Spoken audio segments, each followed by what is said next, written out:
रूह अफ़ज़ा को लेकर बाबा रामदेव का बयान, अगर आप वो शरबत पिएंगे तो मदरसे और मस्जिद बनेंगे, इसने पूरे देश में हलचल मचा दी और रूह अफ़ज़ा को ट्रेंडिंग में ला दिया। क्या है हमदर्द के रूह अफ़ज़ा और बाबा रामदेव के शरबत की कहानी और इसमें वक्फ का क्या मामला है?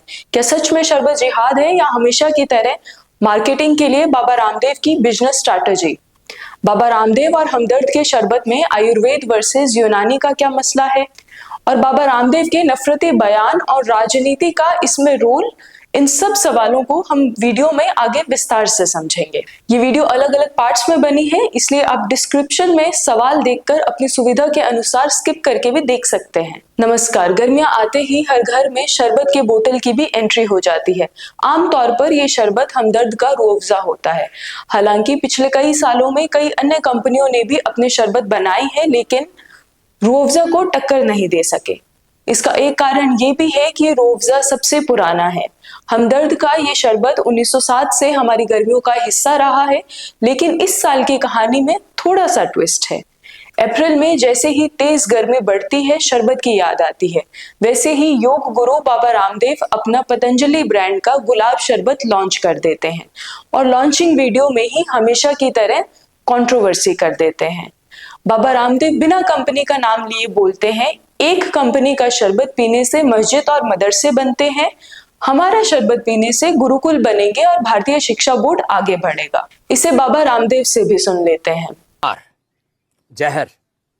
दूसरी तरफ शरबत के नाम पर एक कंपनी है जो शरबत तो देती है, लेकिन उस शरबत से जो पैसा मिलता है उससे मदरसे और मस्जिदें बनवाती है। ठीक है, उनका मजहब है, लेकिन आप यदि वो शरबत पिएंगे तो मस्जिद और मदरसे बनेंगे।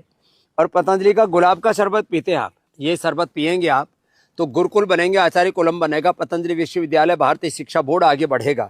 इसलिए मैं कहता हूँ ये शरबत जिहाद भी, जैसे लव जिहाद, वोट जिहाद चल रहा है ना, ऐसे शरबत जिहाद भी चल रहा है। तो लो, आपको इस शरबत जिहाद से बचाना है तो सब तक ये, और बस इसी लाइन से ये शरबत जिहाद ट्रेंड करने लगता है और हमदर्द को लेकर भी चर्चा शुरू हो जाती है। क्या है हमदर्द के रूह अफ़ज़ा और बाबा रामदेव के शरबत की कहानी और इसमें वक्फ का क्या मसला है? चलिए समझते हैं। एक तरफ है बाबा रामदेव की Patanjali Ayurveda private limited company, जो साल 2016 में बनती है। इसका 98% शेयर आचार्य बालकृष्ण के पास है। इसकी मार्केटिंग स्ट्रेटेजी और नारा है, स्वदेशी अपनाओ, विदेशी हटाओ।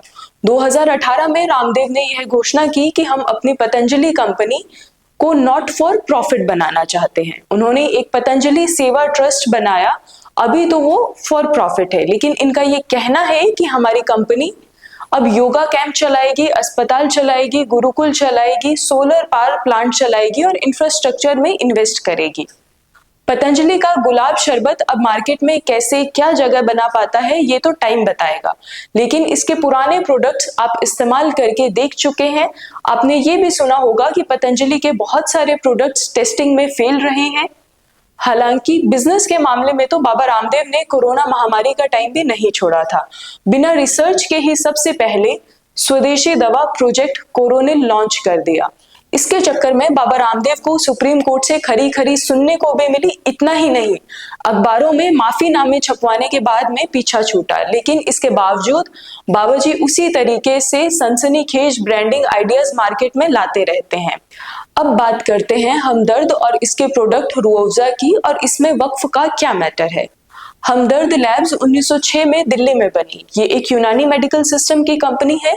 हमदर्द का मतलब होता है दुख का साथी और दोस्त, और साल 1907 में लॉन्च किया गया था हमदर्द का रूह अफ़ज़ा।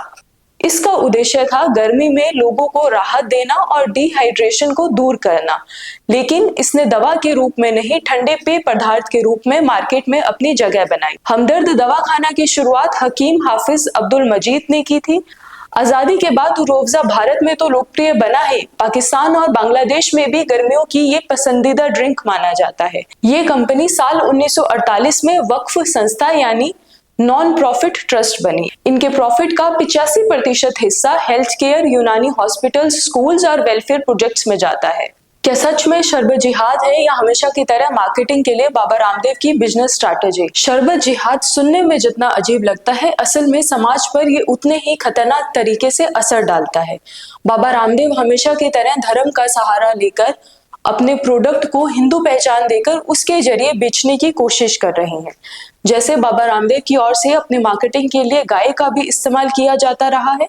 हालांकि पतंजलि के गाय के घी और मिल्क पाउडर दोनों के सैंपल लैब टेस्टिंग में फेल होने की खबरें भी आती रही है। अब अपने शरबत को बेचने के लिए भी धार्मिक टूल हिंदू मुसलमान का इस्तेमाल किया जा रहा है। ये पहली बार नहीं है कि किसी दूसरे को गाली देकर बाबा रामदेव अपना प्रोडक्ट बेच रहे हैं।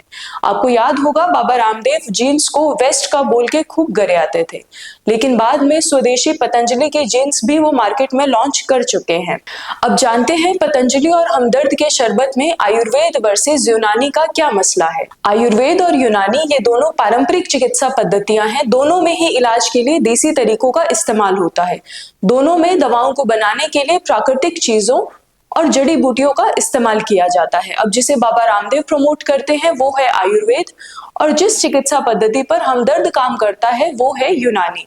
दोनों चिकित्सा पद्धतियों का अपना अपना दावा भी है कि इनका शरीर पर कोई साइड इफेक्ट नहीं होता। हालांकि अगर इन दोनों के शरबत की बात करें तो उसमें शुगर कंटेंट है जो सेहत के लिहाज से तो ठीक नहीं है। क्या वाकई में बाबा रामदेव का शरबत खरीदने से भारतीय शिक्षा बोर्ड आगे बढ़ेगा? चलिए जानते हैं। बाबा रामदेव को कोई पसंद करे या ना करे, उनकी ब्रांडिंग स्ट्रैटेजी से कोई इनकार नहीं कर सकता। हर बार कोई नया प्रोडक्ट आता है उससे पहले कोई ना कोई विवाद खड़ा हो जाता है। मैगी बैन हुआ, उन्होंने अपने आटा नूडल्स लॉन्च किए। एलोपैथी पर हमला किया, कोरोनिल लॉन्च हुआ। अब रूअफ़ज़ा पर हमला तो गुलाब शरबत आ गया। इसे एक तरीके की क्राइसिस मार्केटिंग बोल सकते हैं कि जितना बड़ा विवाद उतनी ज्यादा बिक्री। पतंजलि बिजनेस मॉडल है, ये भारतीय शिक्षा बोर्ड को कैसे और किस तरीके से आगे बढ़ा रहा है इसका कोई प्रूफ नहीं है। गुरुकुल पतंजलि के दवाखानों और अस्पतालों पर जरूर इन्वेस्टमेंट है। इन अस्पतालों में इलाज की सुविधा से भी आप वाकिफ है कि यहाँ कितनी सोशल सर्विसेज दी जाती है। अब बात करते हैं बाबा रामदेव के नफरती बयान और वो राजनीति के जरिए अपने बिजनेस को कैसे प्रमोट करते हैं।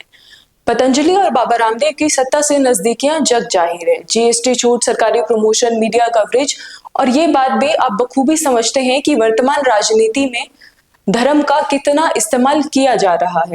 और जब कोई बिजनेस धर्म को बीच में लेकर आता है और उसका प्रोपेगेंडा की तरह इस्तेमाल करता है तो वो नेचुरली मॉरल स्पेस से बाहर एक पॉलिटिकल स्पेस में घुस जाता है। फिर यहाँ सिर्फ मार्केट नहीं, आपकी सोच और विचारधारा की लड़ाई भी शुरू हो जाती है।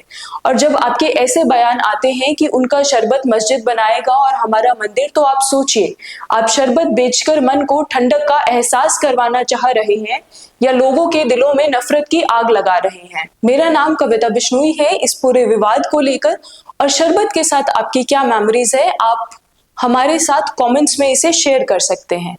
ये वीडियो अगर पसंद आया हो तो लाइक और शेयर करिएगा, चैनल को सब्सक्राइब कीजिएगा।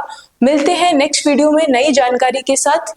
गर्मी बहुत तेज है, ठंडा शरबत पीते रहिएगा अपनी पसंद के ब्रांड का। नमस्कार।